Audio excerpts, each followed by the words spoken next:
I'm Ashwin, and I'm chairing the first session, which is about staging and diagnosis. We're here to talk about how we would talk about how we start to think about the disease before we start to treat it. And in our minds, we start to actually differentiate the types of diseases and how varied it can present. And our goal for today is to try and tell you about the updates over there. And I would start with the TNM staging system in itself, which is the latest way of staging retinoblastoma. Although the TNM the AJCC system did exist for a long time, I think it came of age only recently when the evidence was behind it. So going ahead with the first presentation, which is on retinoblastoma staging. Hang on, let me tell you how to work this for a second. Oh, yeah. Just point it forward. Okay, there. Just point it, yeah. So the first thing I'd like to do is acknowledge all of the authors who were involved in this, starting with Brenda, and the whole list of them is there.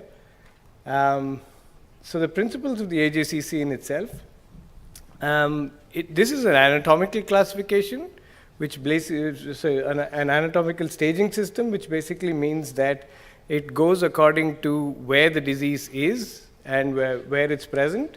So that's why it's sometimes referred to as a surgical classification. And the thing about the AJCC system is that we had to describe progressive stages of the disease, which meant that when the tumor starts off, it starts off small and then it goes to its most advanced stage. And the staging system had to reflect upon that, therefore differentiating this from a classification system such as the A, B, C, D, E. In other words, an A retinoblastoma does not go on to become a B retinoblastoma in its natural progression, but a stage 1 retinoblastoma goes on to become a stage 2 retinoblastoma, which then goes on to become a stage 3 and then a stage 4. So these progressive stages is something that's very important in the AJCC system. And the instructions for staging, which is including suggested methods of clinical examination and diagnostic imaging, which basically means that we also had to describe the way we had to approach a patient as soon as they come to us to see which stage they belong to, and therefore then see which type of treatment is ideal for them. And any of the changes proposed to any of this would have to go through a rigorous evidence-based process, and therefore changing the system is actually not as easy as we thought it was. So running straight into this, we have a clinical staging and we have a pathological staging. And the clinical staging is basically what we see in the eye of a patient, but a pathological staging is what we see once an eyeball has been removed and we look at it under a microscope. The clinical staging goes from CT1, which means a tumor in the retina, to CT2, which then becomes a tumor inside the eyeball, not necessarily limited to the retina. And a T3 is an advanced in-the-eye tumor, which is an advanced intraocular tumor. And a CT4 would make it extraocular tumor. And along with that, we also have to describe whether there were lymph nodes involved, whether the patient had metastasis or not, and this is distant metastasis, and whether the child has, new to the system over here is this H stage, which is the heritable trait, which I know you've heard about yesterday as well, which describes whether the child could have got this from the family or can pass this on to the family, therefore H1 trait. And describing it in detail is what's on the screen right now, which basically talks about the A, Bs in each of these stages. So CT1A is something that is not very visually relevant, but CT1B can be more visually relevant. And CT2A and T2B are whether the retina is detached or whether there's more seeding. And CT3 from A to E describes various features of potential micrometastasis, which means that potential chance of the tumor being advanced enough that it has actually left the eye. And CT4 is when it has actually left the eye, but A is radiological and B is clinically overt, which means that you can actually see that the tumor has left the eye without requiring any scans to say that. So the A's and B's goes to describe this in more detail. And even with M1, you have whether it's spread through blood or spread into the brain. And with H1, you have those that describe whether it's from bilateral tumors or whether you've had a trilateral tumor or whether you've had a genetic testing to tell you that you're H1. Similarly, with pathological staging, you have pathological staging with PT1, which says that there is no local invasion, PT2 telling you that you have some local invasion, PT3 saying that you have a large enough local invasion to start to worry that it might have gone to different organs, and PT4 it being extraocular, which means that it has actually left the eye, therefore requires more strategy to keep the child healthy for as far as possible. So we use the prefixes, which are CT, which means that it's clinical, PT, which means that it's pathological.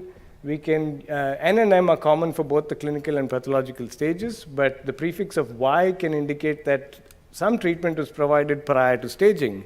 This happens quite often when we've received patients from, let's say, a different treatment center to our treatment center, quite often between continents as well, where we have to restage a child when they come to us for treatment, and then we add the prefix of Y to say that they've been treated before we've staged this child. So how does it compare to the other systems of existing classification? For one, this is a staging and not a classification system. Like I had explained before, a classification system is describing the different types of diseases, but the stage tells you how far a disease has progressed. When we looked at the chart over here, which is what we call a survival analysis, we saw that the TNM 8th edition, which is the current edition, could actually segregate, which means that it could describe different stages of the disease easier than the other classification systems, which as you can see here, the ReSelfsworth system doesn't segregate itself very well because it's a classification and not really a staging system. And with the IIRC, you do have the intraocular stages over here, yes, which segregates pretty well. But the problem with the IIRC is that you have two different systems, which is the ICRB and IIRC, which both describe A to E, one of which segregates well and one of which does not segregate well. So we don't know which system we've been using when we say A to E retinoblastoma. When we compared it to the old TNM 7th edition, it definitely segregated better with the modifications. Therefore, we feel that the old edition, the old classification is not relevant anymore, and that the 8th edition onwards is where we should start to look at staging in a more serious way. All of this is there in a handout that's been provided. This was a handout that was made for the ISO in Sydney. It's a PDF handout available to all of you in your little take-home packages. And going forward, I want to talk about some case examples before we actually ask you to look at some cases that Helen's prepared and start to work through the staging system yourselves. So this is an example of a child who's had probably a maximum of all the stages that are allowed over there, which is a CT4B because the child has extraocular tumor, which is overt, and you don't need radiology to show you that, but the radiology will tell you that it's already spread into the brain, therefore an M1B and a lymph node positive on that side, which would tell you that this is an N1. And HX because we don't know whether this child was germline or not germline. And this is another case example of a child with bilateral retinoblastoma. And the eye over here turned out to be a CT4A, which meant that the child had radiological evidence that the tumor had left the eye, which is right there, and a CT2B, which is this over here. And we enucleated the more advanced eye. And when we did that, we found that pathology had found that this tumor had spread well beyond the confines of the eyeball within the optic nerve and had spread up to the cut end of the optic nerve over here. We did give this child adjuvant chemotherapy after we've enucleated the eye, but we didn't go on to give the child radiation because this child was H1 positive. We decided to watch the orbit very closely with multiple MRIs, and therefore avoiding radiation in this one child, and therefore preventing the chance of the child getting more tumors later on. The better eye was, of course, treated with chemotherapy and lasers, which resulted in a dry scar. And now the child has this one eye to see, and the child is alive 5 years after chemotherapy as well. This is another case example, and in this situation, I'm talking about the mother over here, who's the mother of a child who had bilateral retinoblastoma. And this mother didn't know that she was enucleated for the sake of the tumor. But thanks to genetics, we can now confirm that she actually had the germline mutation that was passed on to her son. And therefore, the question of whether her next child would have a chance of getting retinoblastoma or not could be answered here by prenatal testing to tell us that the child does not have the same mutation that was carried by his sibling, and therefore the child being safe and not requiring any treatment or examination that's outside of what is regular for a child. So in this case, this mother would then become a TX. In other words, we don't know what stage she was at, but she's H1 positive, therefore she is also at a lifetime risk of developing other cancers as well. And knowing this with the staging system now, this is a system that there are advantages of. This is the only system that uses a stage-wise evidence-based definition. And this is the one system that is useful to all of us, which is the ophthalmologist, oncologist, pathologist, and geneticist.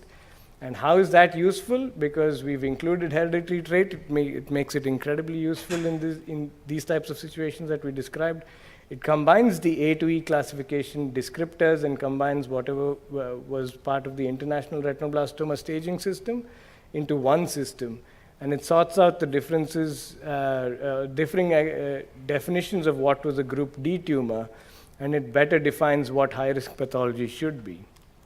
An example of the confusion that existed with the IIRC system and the ICRB systems was that if you had a clinical descriptor saying that you have diffuse seeding, that would mean a stage D in almost all situations. If you had an eye that could be destroyed by the tumor, that would mean a stage E in all of the systems. But the one thing that the one thing that was the divider there was whether the child had 50% of the eye filled with tumor or not. And with that kind of descriptor in, if you look at eyeballs that were primarily enucleated, that was primarily removed for unilateral retinoblastoma, and if you look at what came back as having high-risk pathology, you would see that the group Ds and group E eyes in different descriptions would actually give you different percentages of high-risk features, which means you're actually talking about different eyes over here, and not really the same eye that would behave the same way. So a group DI and a group EI was therefore, did not have the type of differentiation that we expected it to have, with it being confused by clinical descriptors that were not part of tumor progression. So this is the 8th edition, and the question that I get quite often is this going to become a 9th edition and a 10th edition? Should we start using the 8th edition, or should we wait for the more, it's like saying, do you want the iPhone 7 or should you wait for the iPhone 10 kind of a situation? But I think what we have over here is a staging system that goes according to the natural progression of the natural history of the disease. Therefore, T1 to T4 stages will not change, because it can't change. That's how the disease works, and that it cannot change in that situation. But the subclassifications of the A and B might change a little bit, and it will only change when we have robust evidence, because we have this big body of AJCC telling us that it cannot change unless you have proper evidence to make it change. And for that kind of evidence, whether we want to change it or not is dependent on you to give us all of that evidence. And so we're asking for you to give us that evidence to help us make this a much better system as well in the future. Thank you.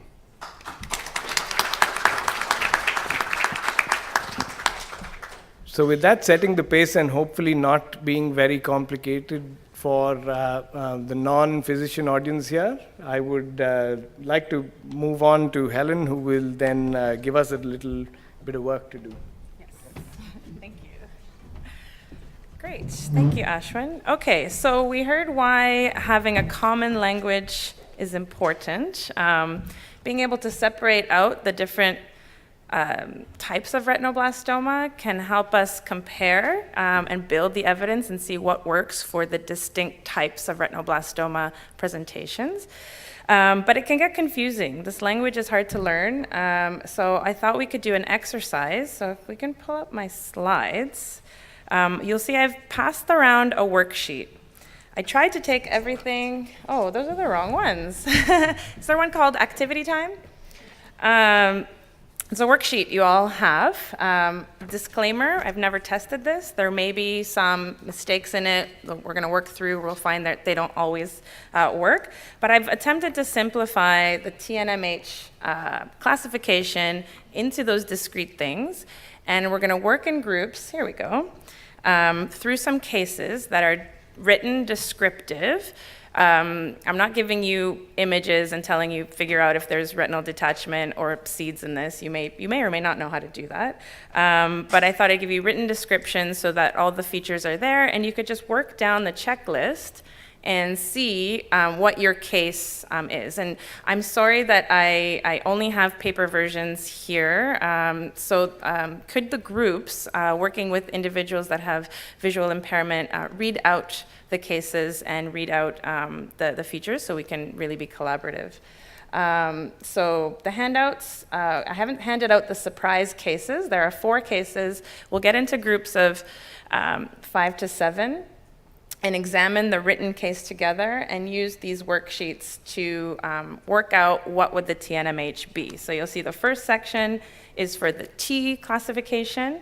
You may have a bilateral case. I don't know if that was clear in the previous one.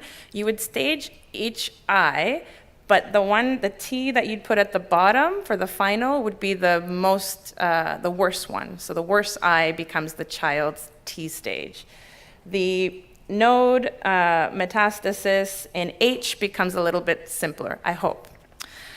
So just to review, the T stage goes from a less involved eye to a most involved eye, covering all the intraocular stages from small intraretinal tumors, as Ashwin showed us, to the extraocular, and then all the different features as to whether or not there's fluid and how much of it, or seeding presence will move us along the different T stages. And here I've just put T1A to T4 along with the older ABCDE in case any of you are familiar with that and sort of want a point of reference. But as Ashwin mentioned, even ABCDE classification has had different versions, and sometimes it's not so easy to know what D, for example, stands for when you look at the distinct features of a D. Just to remind you a little bit about nodes, you choose NX if we don't know if nodes are involved. You choose NO if the case description says no lymph nodes are involved. But if there is node involvement, either auricular, cervical, or submandibular, which are the most common types of node involvement in retinoblastoma, then you choose N1. So that one's easy to work down. Metastasis, you choose MO if there's no signs or symptoms of metastasis. M1, oh, I might have found my first mistake in my slides. M1 would be tumor involving a distant site, so bone marrow or liver, or M2, correct? It's M1A and M1B. Okay, my worksheet is wrong, so it should be M1A and M1B for tumor involving the CNS on radiologic imaging. So we found the first mistake in the worksheet. This is why the disclaimer is in the bottom left corner. Okay, and then H. We talked about genetics each day here, and HX is someone who's not tested. HO is someone who's confirmed non-heritable, so that's good sensitivity testing that has not been able to find an RB1 mutation, or it's a confirmed MIC-N case. H1 would be all bilateral, a trilateral as well, so we know they were H1 by the phenotype, or any case where there's confirmed germline mutation. Okay? So, hopefully that's not confusing, but that's part of the reason for working together. I will pass along the cases. We'll get into groups, maybe this corner can sort of, the chairs can turn around and work in a group of 5 to 7. So I'll pass them out, and we'll take 10 minutes to work through our cases and come back and take up the cases. We walk around and help. Yeah, we can walk around and help.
So hello again, everyone.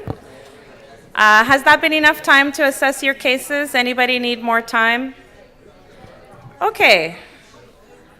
Let's return our attention to the slides.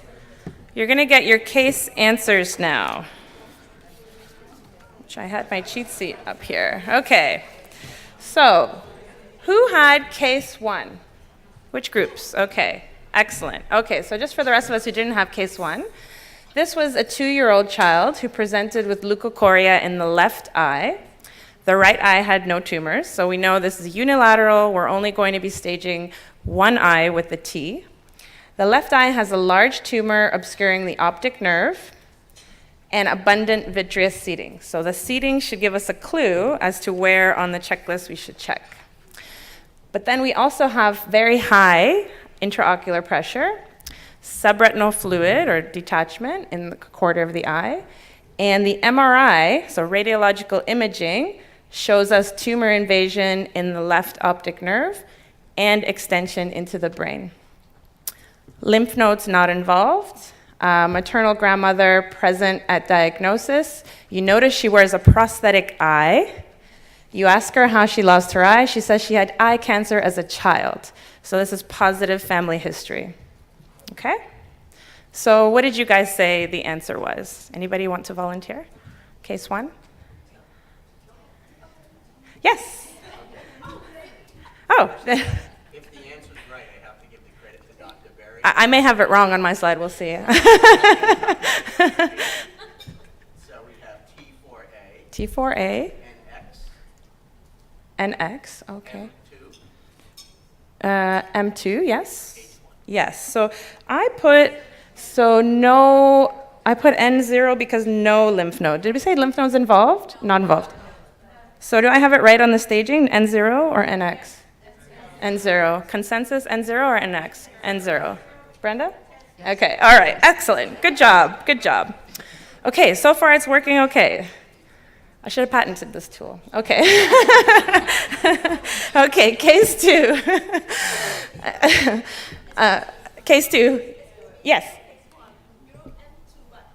Oh, yes. M1B. M1B. You're correct. I shouldn't have patented. This is why I didn't patent the tool. It's M1B, correct? Yes, Brian. We'll all patent the tool. Wait, why is it M1B? Because I have it wrong here. It should be M1A and M1B according to Ashwin and Lorna, correct? Yes, there isn't any, there's no M2. There's no M2. Yes, okay. Because they find either as having metastasis or not having Yeah. metastasis. When you have metastasis, it's either distant to bone Okay. or it is to the brain. To the brain. Okay, good. That was a typo in my tool. So I'll correct the tool and circulate it again. Yes, please. For the H1, Yes. Since grandmom doesn't have a confirmed retinoblastoma diagnosis, would it be acceptable to be a HX? Because she may have had another type of cancer in her eye. Yeah, I suppose. I'll leave it to the ophthalmologist, correct. For the case example, I was assuming it was confirmed RB, but you're right. As an ophthalmologist, you might want to confirm that that wasn't uveal melanoma as an adult or something like that. Brenda? And of course, the confirmation would be molecular testing of Yeah, mother and right. child. Yes. In Good. fact, I had put it down as HX until we get molecular. Fantastic. That's great. You have thorough doctors, everyone. That's excellent. Good. Case 2. Who had case 2? Great. Awesome. All right. Case 2. An 8-year-old arrives in clinic complaining of a pain in her left arm. She had been diagnosed with unilateral retinoblastoma 6 years prior, and the eye was enucleated. This was in a different country, however, and the clinical images, medical chart are not available to you because you're the doctor. All you have are the details provided by mom and dad. So the child has not had genetic testing for RB. She has no family history of retinoblastoma. And then your assessment, lymph nodes do not appear involved. MRI shows a tumor in the left arm, and I'm saying assume the tumor is a metastasis for the purpose of this exercise. We're assuming it really is RB, this is a metastasis. How would you stage this? Case 2. Anybody want to volunteer? Yes.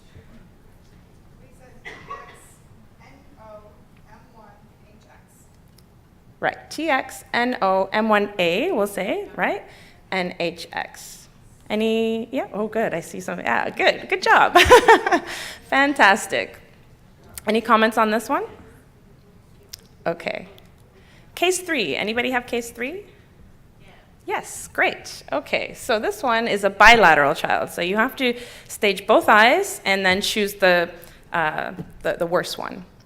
The right eye has 2 tumors, both less than 3 millimeters in size, further away from the optic disc than 1.5 millimeters, and these are those discrete categories we were talking about earlier.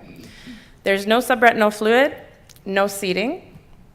So you know which region you're in if you're following the chart, which stage, for that eye. The left eye, though, has a large mass. There are abundant seeds, subretinal fluid, and a hyphema.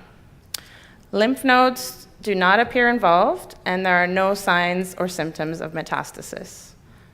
What is the staging? Anybody want to volunteer? Yes? Yes? T1A, yep. Perfect. Any challengers? Okay, great. And you'll notice that I did what Ashwin had done in his presentation, where the second eye is in brackets. I'm not sure if that's convention, but since Ashwin, okay, so we. But we're allowed to do this for our own notes. Okay. If you want to, the stage of the patient should always be the higher eye. Okay. But the stage for each eye can be mentioned differently for each. Great. So this is just for our notes, just to reiterate what Ashwin said. The stage of the patient will always be the highest staging eye, because the TNMH stage is for the whole patient. Case 4, the last case. Who had case 4? We had some bonus. Yes, over here. All right. So a child presents with leukocoria in the right eye. There is one large tumor that's greater than 3 millimeters in size. Right? It's so funny. 3 millimeters is small for anything else except for a tumor. With abundant subretinal fluid, so it's more than 5 millimeters from the base of the tumor, closer than 1.5 millimeter to the optic disc. Right eye is free of tumor, so it's we know that one is unilateral. There are many vitreous and subretinal seeds. The sorry. The left. Sorry, what did I mess up this case? Right eye is free of tumor. I messed up the case. I'm sorry. Okay, left eye. Hope you guys caught that typo. All right. Good thing I'm not a doctor. Okay. There are also many vitreous and subretinal seeds.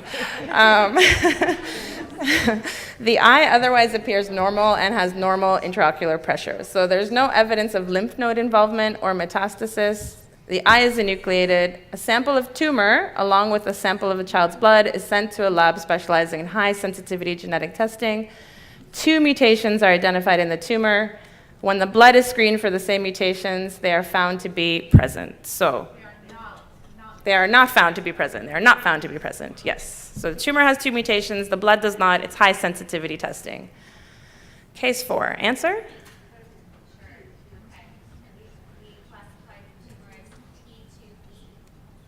Yes? No N0, Uh-huh. M0, Yes? H0. Correct. Excellent. Any challengers there? Okay, so thank you, everyone. I hope that. Could I yes. put, just like Ashwin has a modification of putting in brackets the lesser affected eye in the overall solution, we've proposed, and we mentioned this briefly yesterday, that this should be H0 asterisk, because there's a residual less than 1% chance that proband, the patient, is mosaic. So that only the brother of this child could be proven to be H0. Right. The parents cannot, yes, the parents could be H0, and the offspring of this child could be H1. We need to test the And they must be offspring. tested. Yes. So the asterisk would indicate that the offspring of this child needs to be tested, just in case our technology today couldn't see a low-level germline mutation. Yes. Right? Okay. Good. So that'll be in iPhone 10? Yes. Okay. Great. Okay, thank you. Ashwin's giving an iPhone 10 reward. Oh, great. So next we have Brenda and Caitlin Huffam, who will show us a new tool that will hopefully eliminate the use for our brains having to work through this, although it's kind of useful, and how we could stage online. So Brenda. Caitlin? Caitlin. Yes. I'll start, and then Caitlin will continue, and I'll run to the back to do a live demo on the database. I'm talking about the disease-specific electronic patient illustrated clinical timeline, and you'll see what that really means, because that's the hub, that's the core of the tool, and you keep homing back to the timeline for retinoblastoma. This arose, that's the wrong URL, I'm sorry, it's out of date, that slide, because the proper URL is DEPICT instead of ECCRB. But the first name of this database was eCancer Care, and that's led to a whole lot of similar databases built by the same team in Princess Margaret Cancer Center, used within the institution to care for all sorts of different cancers. The retinoblastoma module is the first one to jump outside of any institution into a new organization called the International Retinoblastoma Consortium that will look after and manage all of this database. And Caitlin may speak a little bit more to that when she comes to the talk. She doesn't know what her slides look like yet. So DEPICT is available to all treatment center worldwide with patient consent for the patient to be entered into the database. And I said it's available, but it isn't quite available today, but it will be very soon, and Caitlin will refer to how soon that is. It summarizes the retinoblastoma-specific care for the lifetime of the patient, includes images, drawings, treatments, plans, I'll show you that, available, identified, enough so you know what patient you're treating, to all in the child's circle of care, including the parent and the patient themselves. Then the second part of it is the research component, where coded data will be pulled out of the database and available to researchers for all sorts of different things, and for aggregate reporting like registries. For example, the World Health Organization may end up with an automatic tap that feeds out of this directly into their data if they choose that. And also, it may go to multiple registries, like the NHS in the UK may use this as their front end. And then ultimately, we envision a whole neural network underneath DEPICT, studying it all the time, so that the next new diagnosis pushes a button and says, what's the best options and what's the evidence behind the different options for this child in my center somewhere in the world, and the data will give them evidence to speak to those choices. So all the different people are accessing DEPICT in this image. The family controls view-only access, so they can invite relatives or anyone they choose to also be empowered. They would still have proper logins as individuals to go in and view the database. And the site here means the treatment site, like Sick Kids Hospital in Toronto or Adelaide Children's Hospital in Australia would be the site that enters data, including all these people you see in the team, and others I may have forgotten. Now I'm going to pass this to Caitlin. She has this slide and the next one while I get organized at the back, because I can't go online from the front in this room without spending a lot more money. Okay, just let me see what my next slide is. Okay, so as Brenda mentioned, we are hoping to release this database very soon. We recruited the help of the group that Brenda's depicted on this slide, P3G. They're called Population Project in Genomics and Society, and they're a not-for-profit group in Canada that works to harmonize international standards to create policies that govern research, and they have a lot of experience with some international genomics projects. So we were fortunate enough to work with them for this project that Brenda will demo for you in just a minute, and they helped us create a series of governance documents that will safeguard all of the information that will be housed in this database. And thank you. And so one of the things they helped us create was the overall governance structure that will oversee the database. So this is just intended to show you that The database is being provided by the International Retinoblastoma Consortium, as Dr. Gallie mentioned, but beyond that, we'll have an international steering committee and operations committee that will have patients and families at the forefront. And we'll have a series of working groups as well, including a data access committee that will follow the highest standards possible to make sure all data in the database is secure and protected. And I think what Brenda will show you in a minute, which relates to what Helen was showcasing, is there is a really exciting feature within the database that helps automate the calculation of the clinical staging for retinoblastoma. So that's how it relates very much into this discussion. And so our timeline for launching this database is a 5-year rollout that will start hopefully in 2018. And so by the 2022, we hope to have all retinoblastoma treatment centers worldwide have the option to use, and hopefully all agree to use, DPICT. And so all patients and families will be able to have their data housed within DPICT and for it to be accessible for them. Brenda, are you ready, or do you want me to keep explaining it? Okay. There it is. There we go. Yes.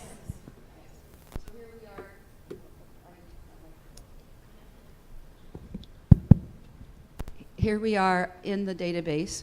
You log in, and the demo user is what you would put in. You can actually see the correct URL, unlike what we had in the first slide. It's depictrb.technainstitute, and I always spell it wrong, .com. And the password is capital D-E-M-O, capital D, demo, 1, 2, 3, 4. And we've got that written down on the poster and all over the place, so please go and log in yourselves.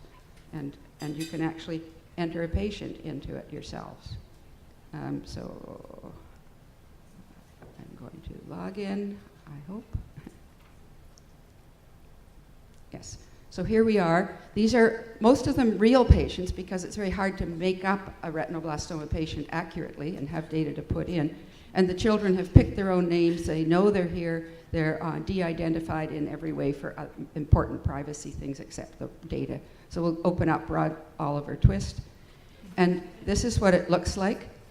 You see that the staging that now you are all experts in is loaded here, and I just made a note to myself that when we run the final one in a few weeks, we will have added the brackets for the other eye, but right now it shows only the T2B because these are both the same, but if they were different, it would show only the worst eye. The legend is off the bottom, and we won't worry about that, but this is the staging EUA, and you see when I point to it, you see the date. So when I'm sitting talking to patients in the clinic looking at the database with them, I'm really smart because I know exactly what date everything happened on. I double click on this, which is the staging EUA, and it opens it up. It has tabs across the top. The most interesting tabs I will go to now, and the rest you can explore yourself, but they're mostly words. So under tumors and findings, we have the conventional drawings for retinoblastoma eyes. And this is taken from the piece of paper that's in every retinoblastoma clinic in the world, including ours. We still do the drawings on these paper forms. But what it does is map out the location of the tumors and the major features. For example, the blue is the retinal detachment, the green are vitreous seeds, the yellow under blue are subretinal seeds, etc.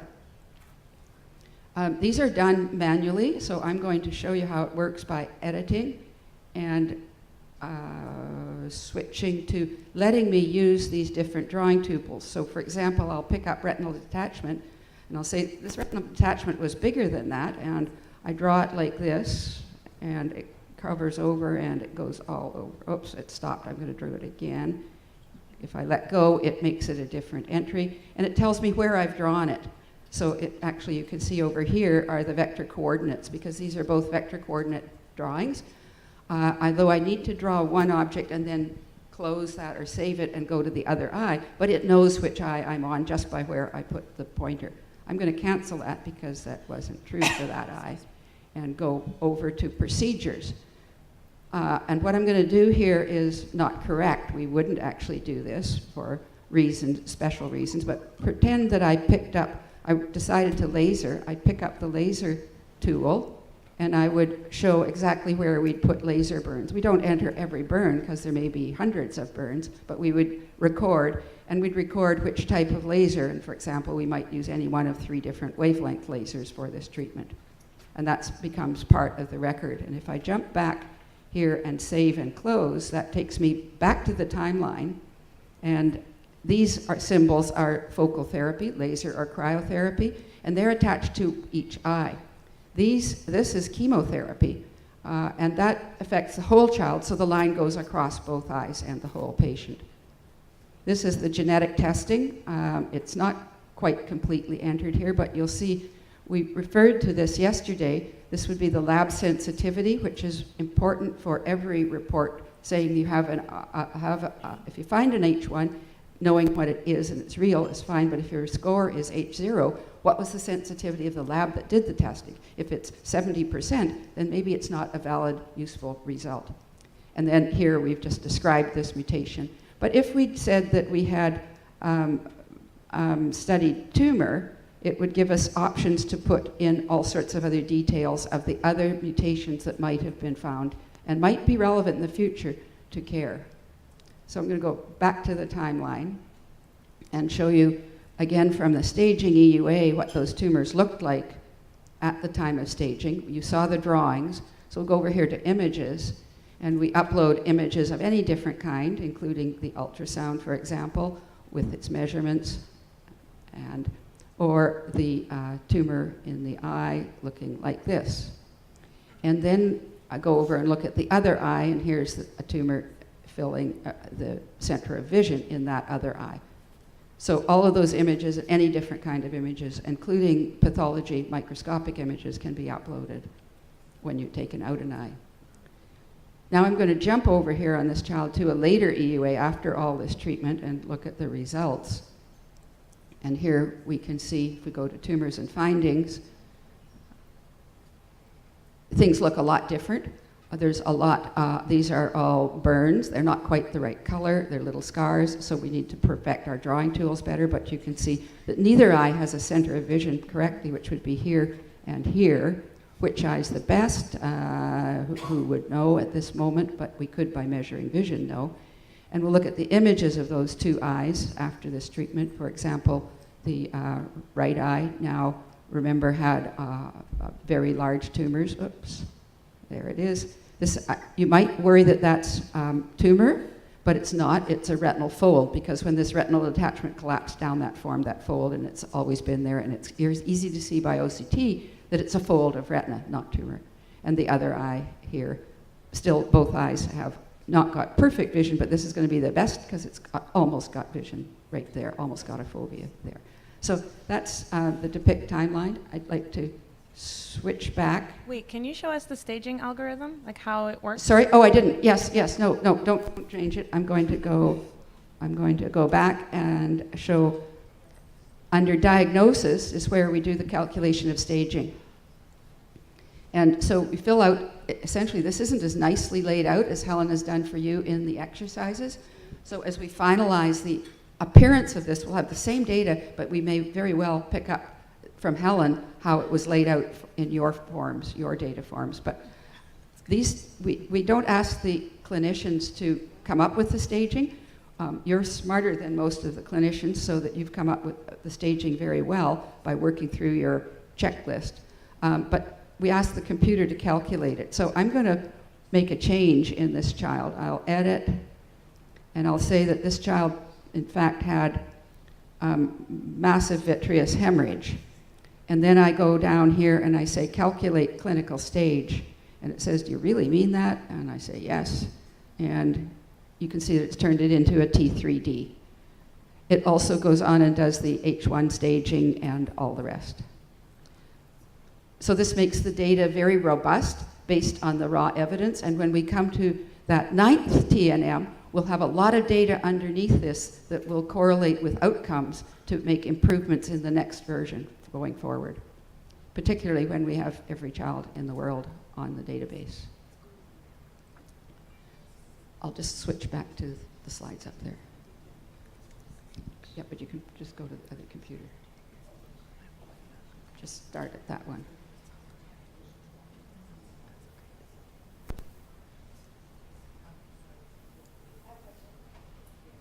We have a question from the audience. Yes? Yes? This would really enable a person that had to maybe move for a job opportunity to maybe if they have to travel to somewhere else and their child has retinoblastoma, that they could really present with all the data and they could be managed appropriately. Yes. I'll let Caitlin answer how in bringing in a secondary site to a child, putting a child in a second site. Yeah, so provided that the second site is participating in the database, then it would be very easy to transfer over responsibility of that DPIC to that new site. And the patient, as Brenda mentioned, is the one that ultimately always decides who has view-only access to that record. So if they, for instance, had a new family physician when they moved, they could invite that family physician to see the full record, or any other care provider as well. So it was made to accommodate that, and also accommodate transition to survivorship care and all of the other things that we know will happen throughout the lifetime of retinoblastoma patient. So, sorry? One more question. Yes. Lots of questions. Good. So does that allow the second care provider to enter on the same record, or does the record recreate and carry on? No, there's only one record for each patient, no matter where that patient is in the world or what pace. The care providers can shift and change, but the patient is one record. And if the patient has moved, can the new care provider sign up for only that one, or do they have to sign up for all of their patients?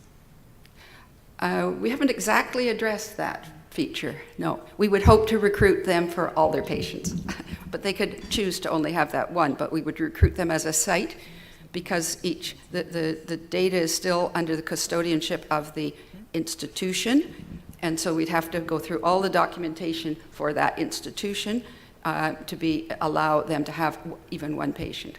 Yeah.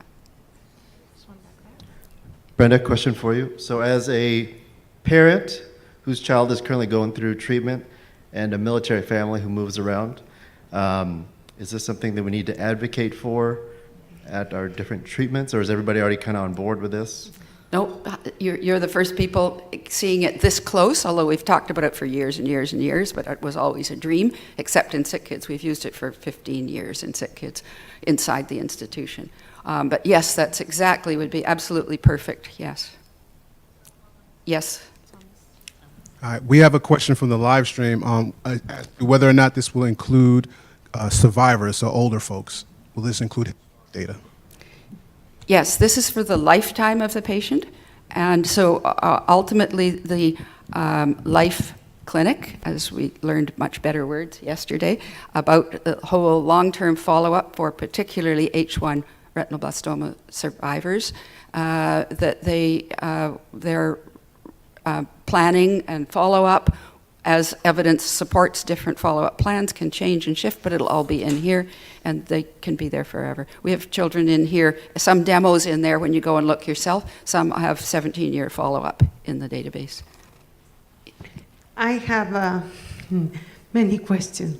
No, but first of all, is this for free or does this has a cost? It's That's free. One question. Good. Okay. It's free, but it's not free, of course. There needs to be funds raised to maintain it and build it all, but that's the responsibility of the International Retinoblastoma Consortium. When your institution wants to have a connection and pull data from this into their own whatever, electronic record, if they have something smart enough in their institution to do that, that cost, we would support that action, but that cost would belong locally. But everyone can go straight into this from anywhere in the world in any coffee shop. And for example, about the confidentiality, like the family don't want someone else to know about their history and everything, how is that going to be preserved? I'll start that, and Caitlin will correct me when I say something wrong. Only people who can see that patient are the team, the retinoblastoma team of an institution, which will be multiple people of all these different roles. And anybody outside that institution that the family chooses to invite to view. They can't change the record, but they can view it. And of course, by the way, the parents particularly who view this can't make changes, but we regard them as the auditors of the quality of the data. If we put in a wrong date, or we say we did something and they don't think we did do that, they will bring that to our attention. There'll be a process for them to do that, and then it would be fixed. Sorry, you had more questions. About research purposes, like Yes. maybe can you explain Yes. a little bit of that? Yeah, I'll just branch to my next slide. I'll jump to this slide. The modules I have across to the left there, bring parents in, are the unique things we still have to we're adding. Bring parents into the circle of care. A healthy coping module to measure stress and complications in life on an ongoing way. These are sometimes called stress scores, but we choose to call the glass half full of healthy coping. And the Life Clinic, and we changed the name from Survivorship Clinic last night because that's a much better word. And but across the bottom are some of the studies on this that need to be done, but that isn't really what you're asking. You're asking about research, and all the data that's here with a separate consent, which I think Caitlin mentioned. No? Sorry. So when parents are approached about using DPICT, they're first just asked if they would like to have their child in there for clinical communication purposes. And only those parents that agree to then use DPICT are further asked if they'd like for their child's data to be included in research, but that's both parts are completely voluntary and optional. And all research data will be coded and aggregated before it's provided to any researchers, and that the provision of data is overseen by an international data access committee that will include bioethicists, statisticians, and so efforts will be made to make sure there's no redundant research and that the data is all handled very securely and ethically. And the last question is about sharing this database to the medical community, like the international community, like, for example, the Congress that is going to happen now in SIOP. Has been this already shared to the rest of the groups? The concept, and we have a poster, which is, I must point out, is on the back wall. That's my SIOP poster for Friday morning at the SIOP meeting. I must say, it's a problem, and we need to all think about this. The SIOP meeting that we are attached to, in order to get oncologists interested in coming to our meeting, has no presentation session on retinoblastoma. All they have is a poster session, and a whole bunch of us have posters in this poster session. So SIOP's not giving retinoblastoma proper attention, in my opinion. But it's also our fault. We need to get together and be submitting abstracts of high quality and showing all the amazing work that's going on to SIOP. Then they'll build a retinoblastoma stage presentation module into their meeting.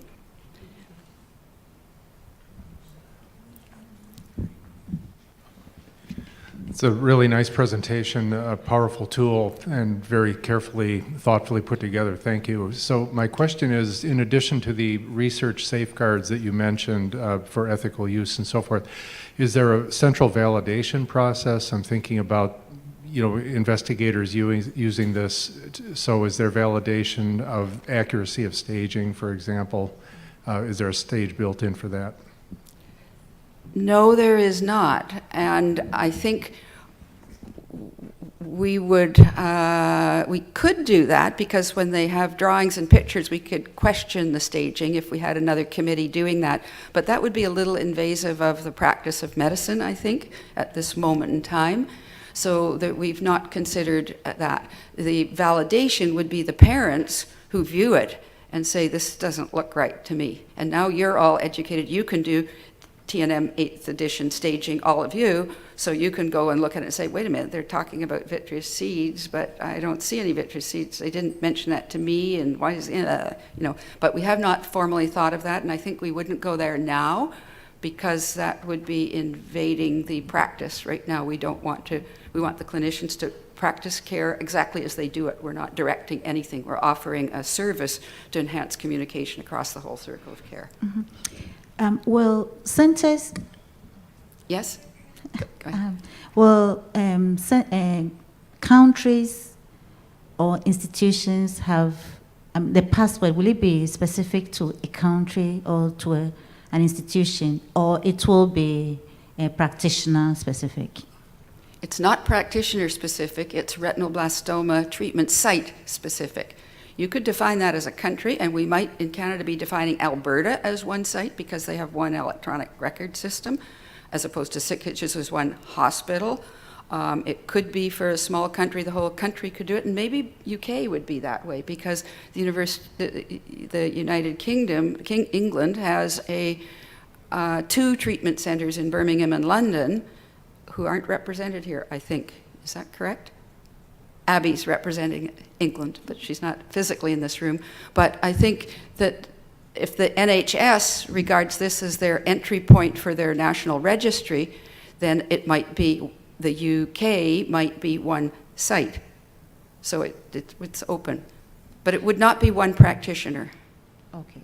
Now, my other question is, can a country, let's say if you input into the website, can a country have access to its own data for any purpose? Yes.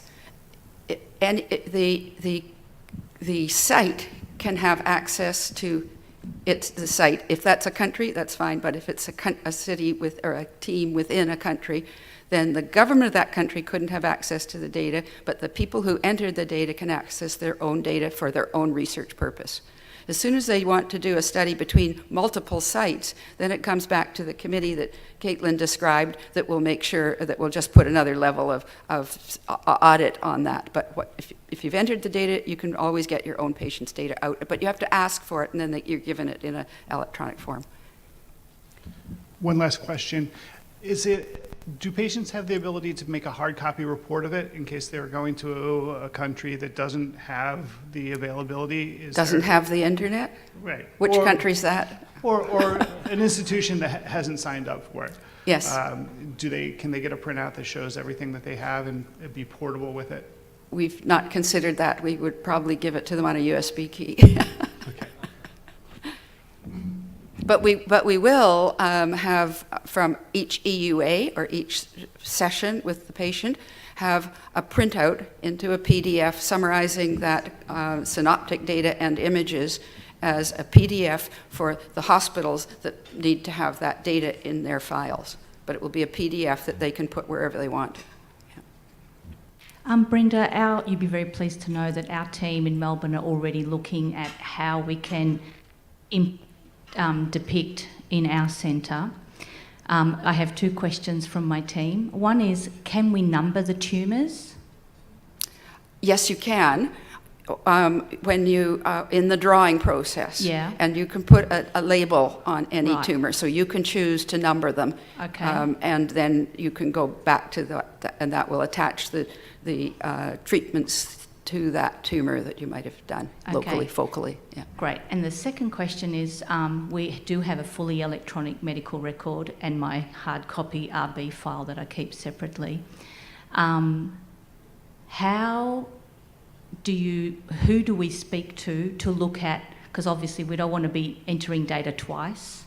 We want to be able to enter it into there and export the whole thing into our electronic medical record.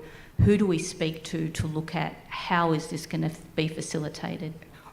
You need us to, our team, Mm-hmm. Tran Truong, and the people who really build all of this, to speak directly with your electronic record, to look at the data fields. And I would bet a lot of beers that your electronic record will not have very many fields that will match the deep fields we have that are retinoblastoma specific. So there will be a very little data that actually is useful to your electronic health record.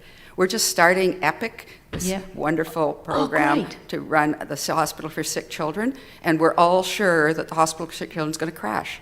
We see in the eye clinic, every half day, they say 50 to 100 patients. People who you love EPIC see 20. We have EPIC. We've had EPIC for 2 years now. It didn't crash. It's okay. Our problem with our institution is that there's a whole ophthalmology module called Kaleidoscope, which they purchased, but haven't paid the license for us to use it. So we had to build all the components ourselves, and that's what we're trying to bring Depict into. So I'm glad you've got Epic, so you guys can figure it out, and we just use it in the meantime. And Yeah. I don't know, So we'll that's have in to the figure it out. category where we would cooperate with whatever you want to export, but we will not pay for doing that. Yeah, no, That's your fine. problem. No. Let's talk. We'll give you a PDF Cool. for free. Okay, cool. One last question? Okay, one last question. Is there going to be a section that maybe there's, like, let's say there's a very big adverse event, maybe with an anaphylaxis to some sort of chemo? Would there be a, you know, if you're, I'm just thinking of traveling to another center, would that be listed in there too, like a significant event? Oh, absolutely. I didn't go into the chemo, or into the treatment. There's treatment plans, there's chemos. You can load protocols. So then every time you get it, you just select what protocol the child's on, what the doses are, and the adverse events. And we actually have tools that aren't quite as complete as the eye part of it, but that will let the computer actually score adverse events. We built that tool years ago. It hasn't been used, but because it was way ahead of its time, but it's actually beautiful, and it will come into this. So that part, you might have the blood results from the hospital going straight into this tool that would score the critical events. Thank you very much.